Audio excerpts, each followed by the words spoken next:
Mga katami, ngayong umaga mga katami ay bago mag break time, mag-ihaw tayong isda mga katams. So bumili tayong tamban. So ayan mga katams, ang lalaki ng tamban. So tara, let's go at ihawin na natin mga katami, at nagpalingas na rin tayo ng uling. Ayan mga katams. So ayan, so mag-ihaw tayo at masarap mga katami, di malamig ang panahon mga katams. Mag-ihaw tayo isda at isasawan tayo maya na sili patis at saka sibuyas kamatis. Tara, let's go.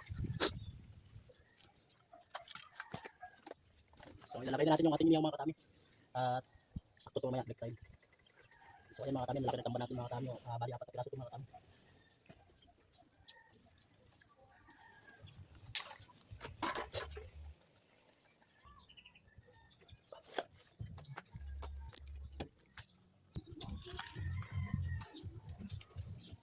So meron tayo mga katami ng daon ng ampalaya. So ito yung ating inihaw. Yan. So balot natin sa daon ng saging mga katams. So dapat sa daon tayo ng saba mga katams, huwag tayo sa daon ng mga ibang saging kasi mapakla yun. So ayan mga katams, bagong pitas ko ito mga katams. So diskarte mga katams, lubo tayo para may kapares yung ating inihaw.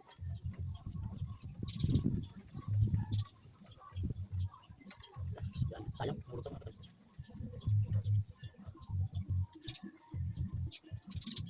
Dito kasi lugar namin mga katams, dito namin daming daon ng ampalaya. Ayun, yung paraligaw mga katams.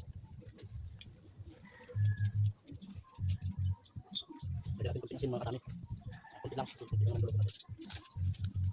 Lapit pa, masarap. Okay na yun mga katami. So balot natin mga katami. Dapat pag balot tayo sa dahon, medyo i-tara natin sa apoy para hindi siya malutong.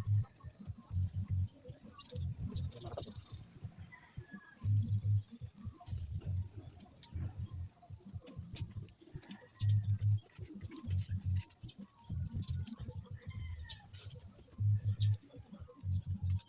So ayun mga katami, tabi natin dito natin para medyo maambi siya, makakapok. Yan.